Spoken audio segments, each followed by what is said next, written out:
자, 지난주 복습하고 넘어가도록 하겠습니다. 지난주 말라기서였습니다. 말라기는 이제 포로기 시대, 유대인의 포로기 시대 페르시아를 배경으로 하고 있었다. 네. 예루살렘으로 돌아온 이스라엘 백성들이 이 우여곡절 끝에 이제 성전을 지었고, 그 다음에 신앙 회복을 위해서 노력했죠. 그러나 시간이 또 흐르고, 구약이 약속했던 그 메시아들은 지금 자신들 앞에 오지 않고 자신들의 삶은 여전히 어렵다. 그래서 신앙은 다시 형식적으로 점점 바뀌고 점점 하나님에게서 멀어지는 모습을 가지게 됩니다. 이에 하나님께서는 말라기 선지자를 보내셔가지고 이들의 잘못을 지적하면서 회개해라, 돌아와라 라고 촉구하셨습니다. 그리고 메시아가 올 것이다 라는 것을 다시 한번 말씀하시면서 좀 더 구체적인 메시아의 올 증인을 얘기했죠. 바로 침례 요한을 얘기하면서 메시아 오기 전에 침례 요한을 먼저 보내겠다 라면서 이제 곧 임박한 메시아가 올 것을 약속. 그래서 대선지서, 소선지서 마찬가지로 회개를 처음에는 죄를 지적하고 그 죄에 대한 심판이 있을 것이다 하고, 그렇지만 하나님께서는 소망을 주시는 그 똑같은 패턴의 말라기서였습니다. 이렇게 해서 구약의 성경이 끝났죠. 그래서 성경을 보는 법 한번 정리해 보면, 성경을 보는 법은 크게 두 가지가 있다. 뭐였죠? 시장. 시는 뭐였죠? 시장. 시대별로 보는 법. 장은 장르별로 보는 거였습니다. 그래서 성경 지금 이 배열은 뭘로 구성되어 있습니까? 내 볼펜 날라왔다.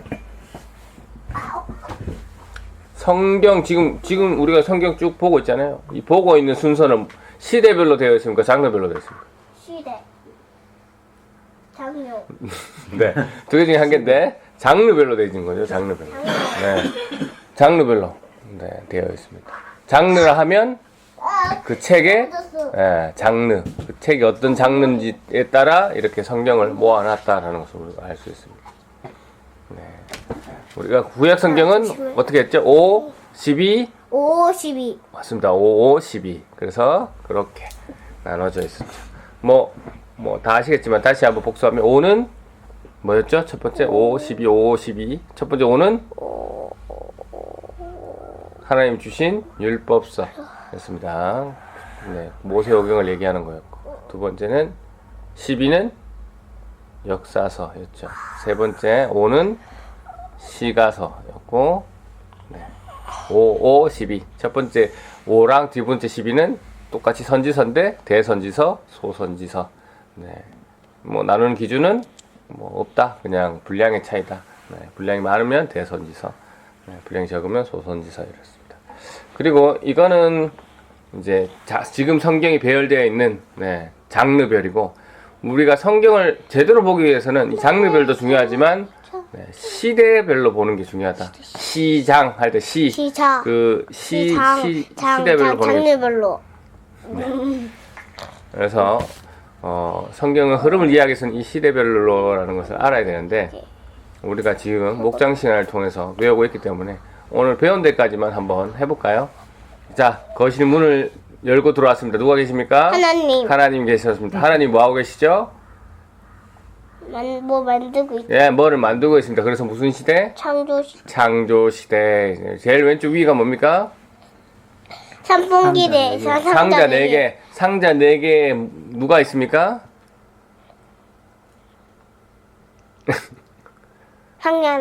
상자 4개 누가 있습니까? 혜진 집사님이 없어서 대답을 못 하시는 겁니까? 그렇군요. 얼굴에 뭐가 상자 4개 누가 있습니까? 어떤 사람이. 그렇죠. 어떤 사람이 4명이 있는 거죠. 그 4명 족장입니다. 족장. 족장. 아브라함, 이삭, 아이아요. 야곱, 요셉. 4명의 족장. 상자 안에 누가 있다고요? 4명의 족장. 4명의 족장이 있습니다. 상자 안에 4명의 족장이 들어가 있어요. 그렇게 생각하시면 됩니다. 그 다음 상자 밑에 뭐가 있습니까? 선풍기. 선풍기. 2번은 선풍기입니다. 선풍기 날이 자꾸 어떻게 됩니까? 돌아가요. 돌아가다가 튀어나가죠. 네. 네, 그래서 무슨 시대?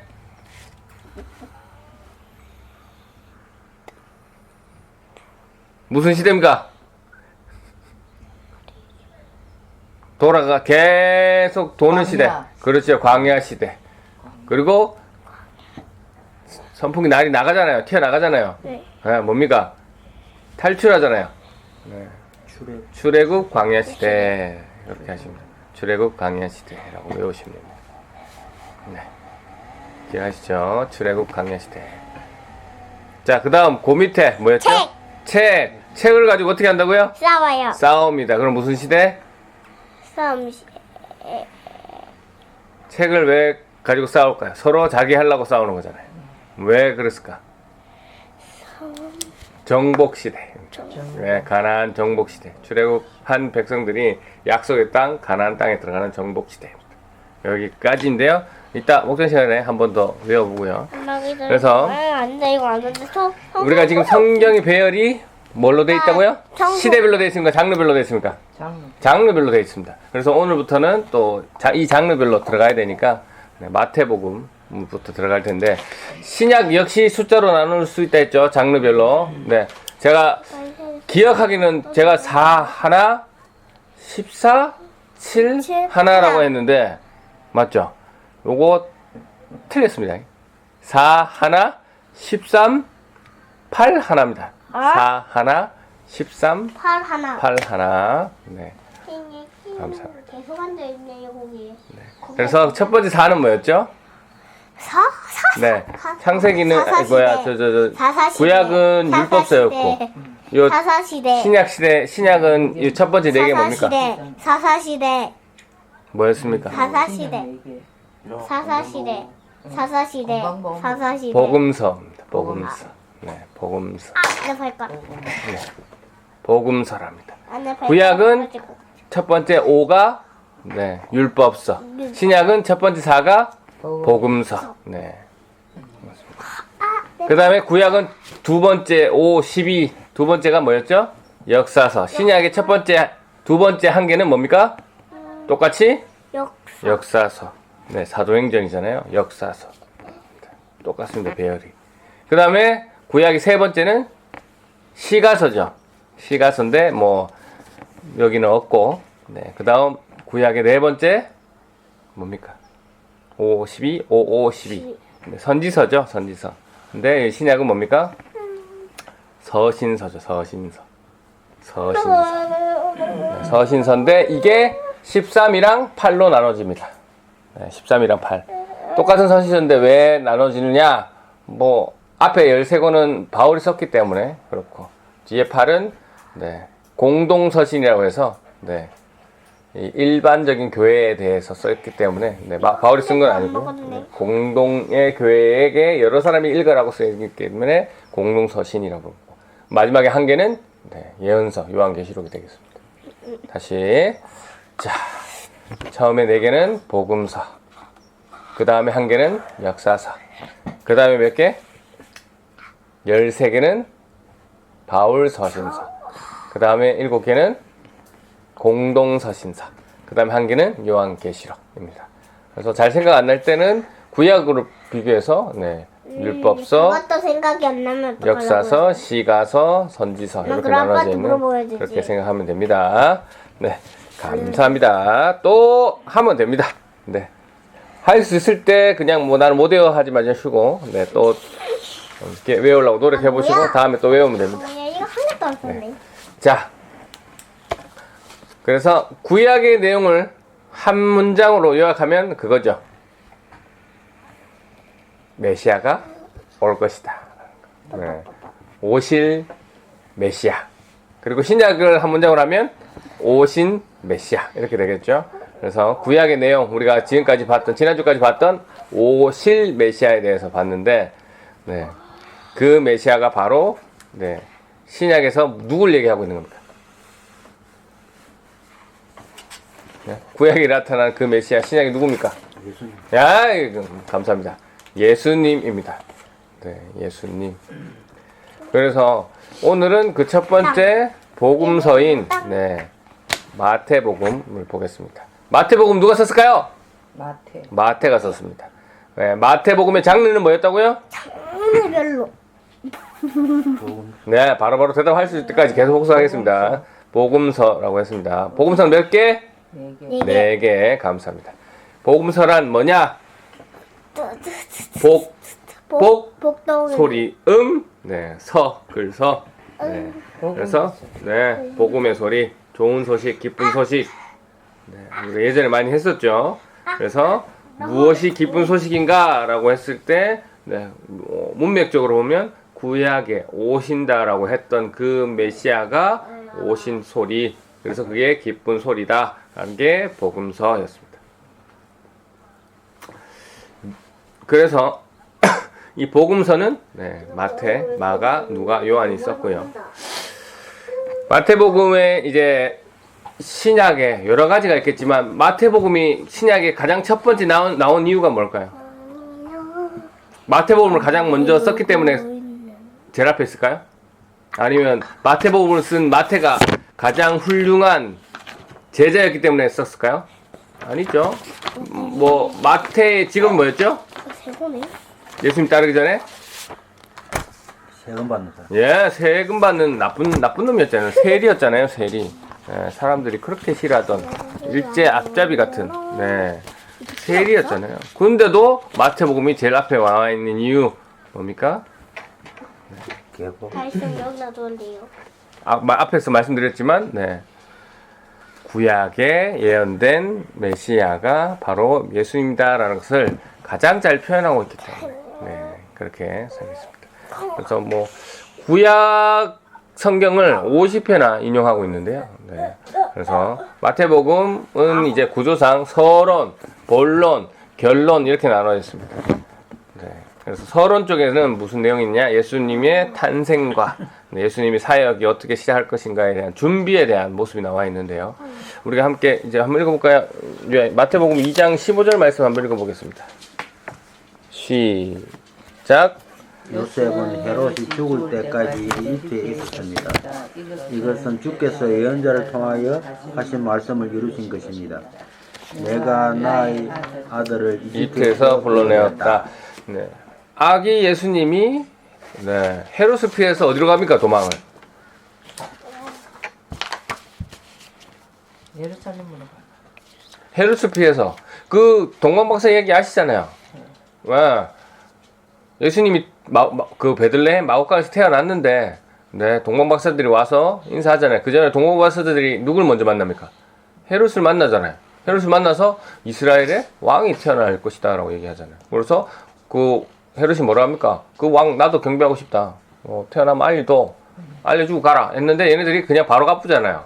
그래서 헤롯이 그것을 알고 몇 세의 애들을 다 죽입니까? 2세. 그렇죠.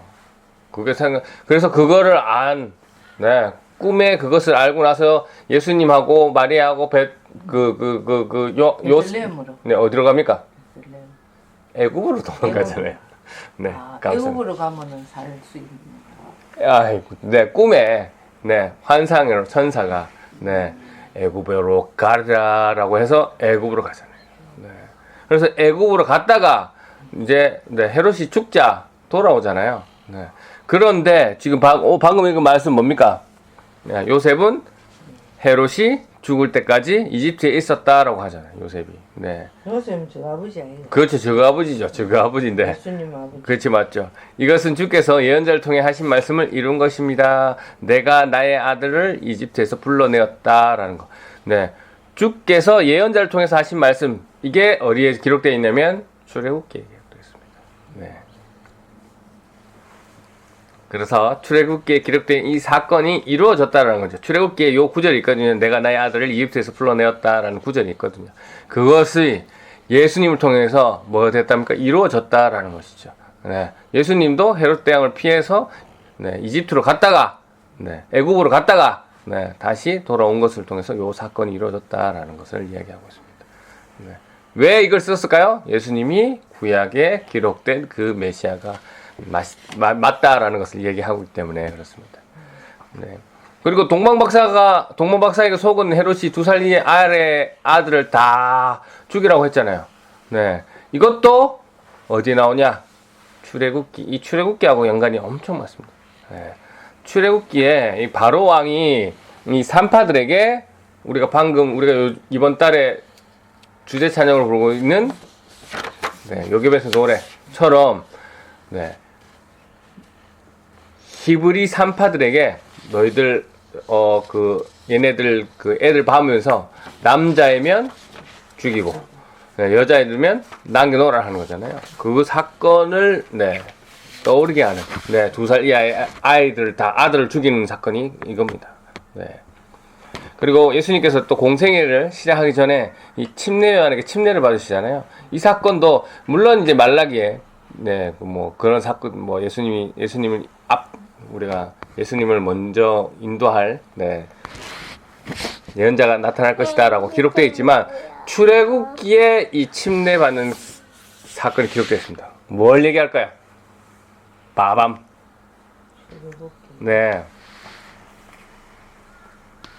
어렵죠.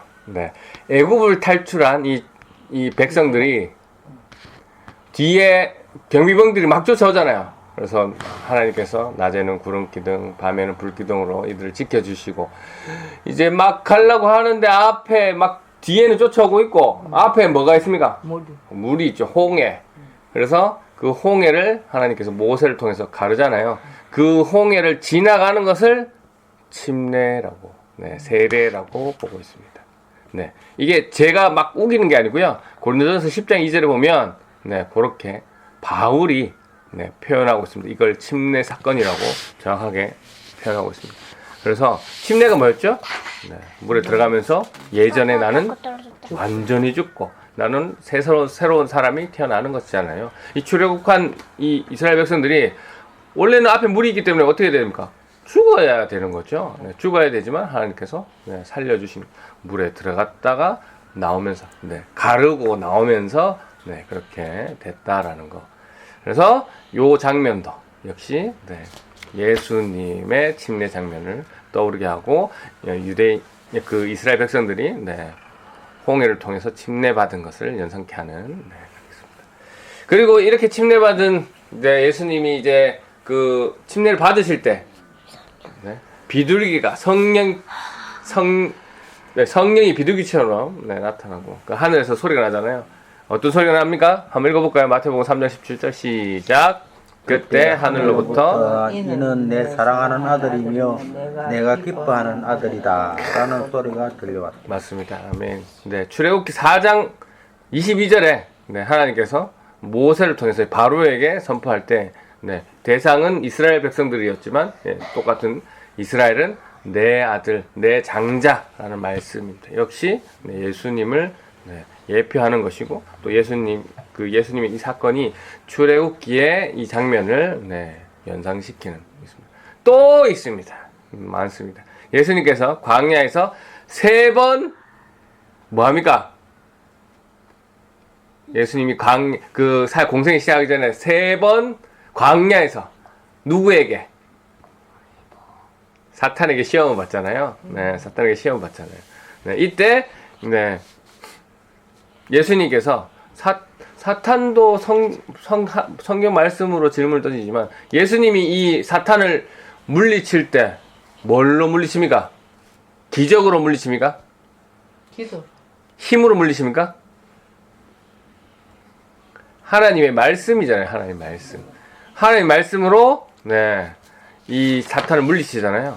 그때 인용한 3번의 구절 다 어디에 있는 말씀일까요? 지금 문맥상 출애굽기에 있는 말씀입니다.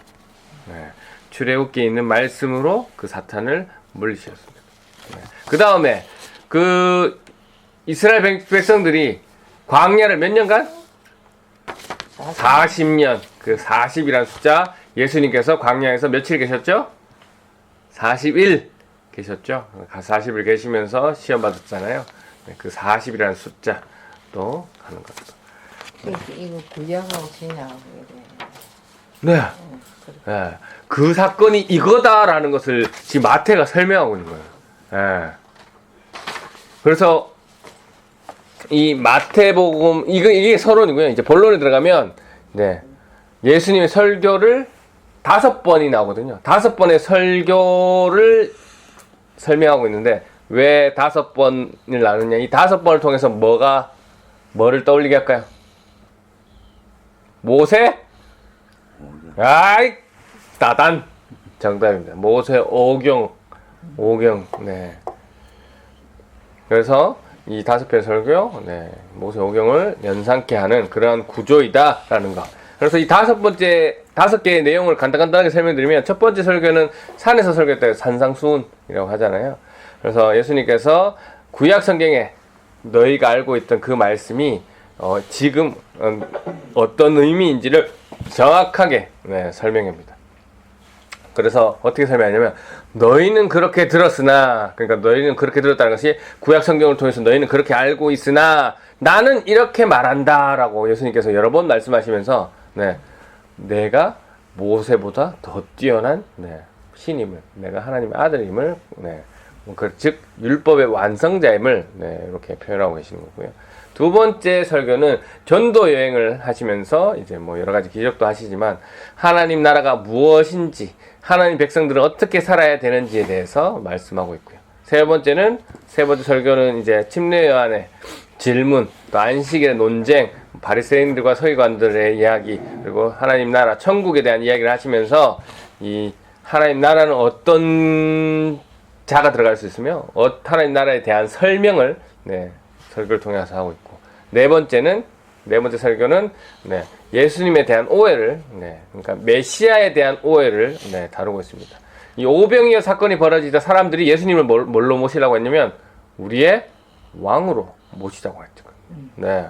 그런데 이제 그러한 예수님께서, 네, 뭐라 합니까? 또 피해서 가시고, 네, 너희들이 잘못 알고 있다, 메시아에 대해서. 그리고 베드로가 또 좋은 고백을 하잖아요. 주는 그리스도시요 살아계신 하나님의 아들이라는 고백을 하면서, 그렇게 고백했음에도 불구하고 베드로조차 예수님을 3번 부인하는, 네, 그러한 오해했던 모습도 보이고, 그래서 예수님께서 이러한 설교를 통해서 뭡니까? 진정한 메시아는 뭐다? 네, 너희가 아는 정치적으로 뭐 이렇게 회복되는 힘이 있는 메시아가 아니고 고난받는 종이다라는 거.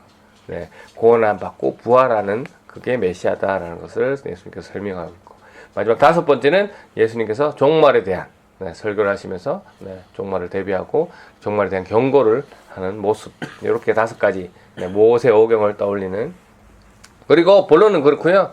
결론은 이제 예수님의 고난과 부활에 대해서 설명하고 있습니다. 이렇게 마태는 이 예수님을 믿지 않는 유대인들에게, 독자죠. 이 독자 유대인들에게 아브라함부터 다윗 왕으로 이어지는, 네, 이 족보를 제일 처음에 이야기하면서, 네, 이 예수님께서 마태는 이 구약의 내용을 50회나 인용하고, 그리고 구약의 사건들을 70회 이상 또 무수히 많이 떠오르게 하는 그 설명들을 통해서 누구보다도 구약을 잘 알고 있는 유대인들에게, 네, 너희 이 내용 알고 있지?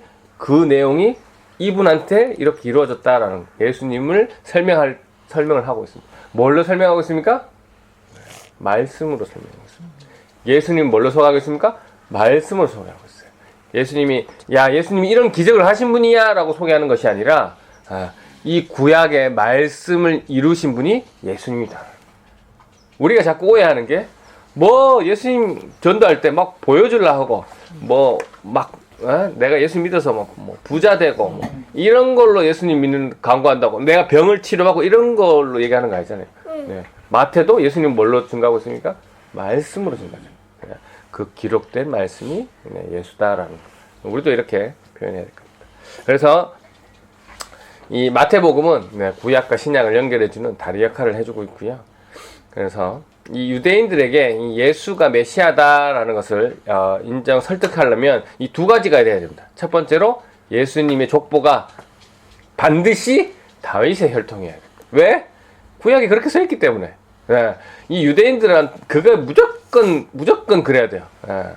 예수님이 아무리 기적을 하면, 아무리 힘이 세서 정치적으로 당시 로마를 물찌르고 다 했더라도 예수님이 다윗의 혈통이 아니면 이 유대인들은 예수님을 믿지 않습니다.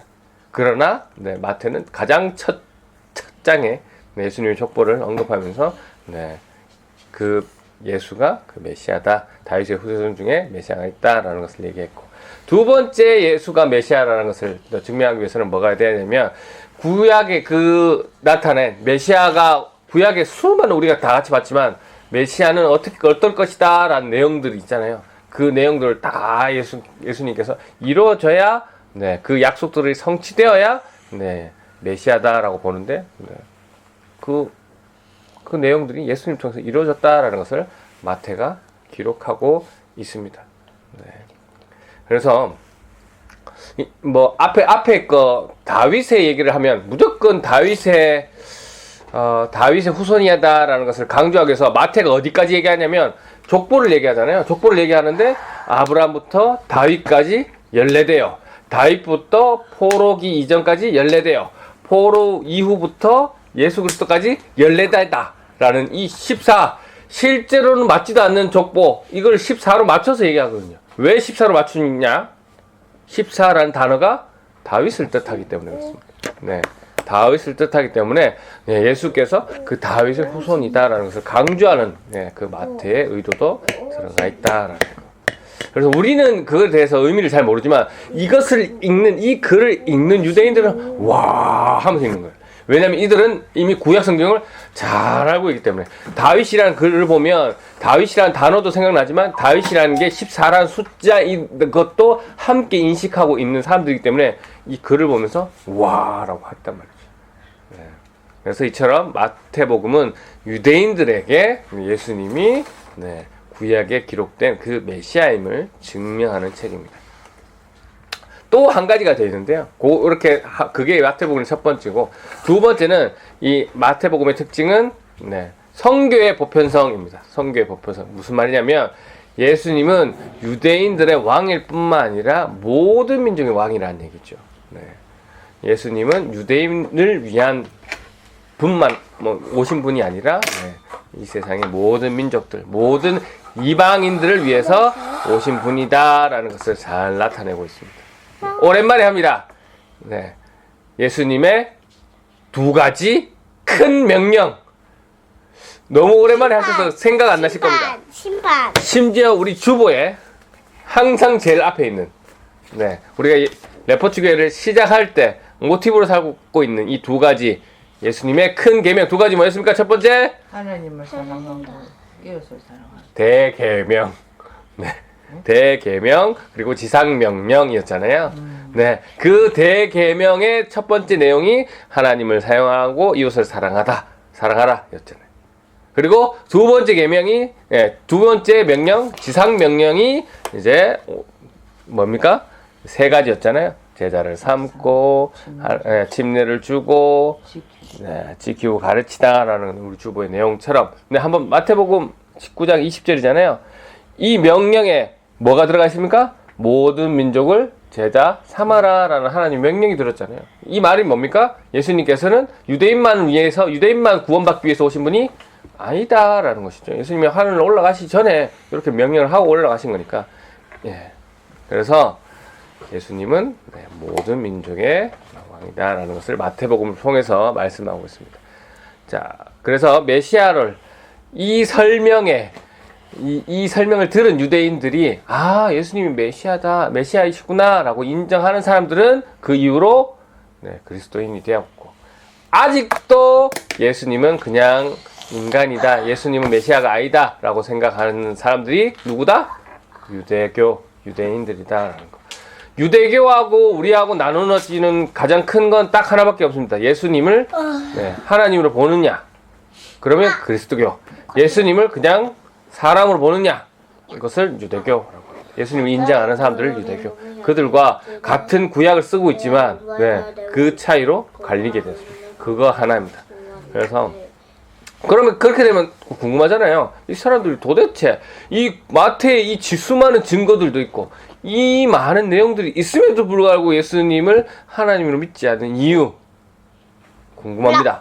네, 다음에 기회가 되면 유대인들이 왜 예수를 하나님으로 인정하지 않는지를 보고, 네, 오늘 우리가 이제 마태가 설명하는 이 마태복음을 통해서, 네, 모든 것을 아시는 하나님께서 오늘 이 내용을 우리 부산 레포츠교회 그리고 여러분 각자에게 주신 의미가 있을 겁니다. 네, 그것을 통해서 하나님께 왜 하나님 오늘 이 말씀을 나에게 주셨는지를 붙잡고 하나님과 대화하시면서 이번 한 주간 네, 그 삶을 살아내는 네, 저와 여러분 되시기를 주님의 이름으로 축원합니다. 아멘. 감사합니다.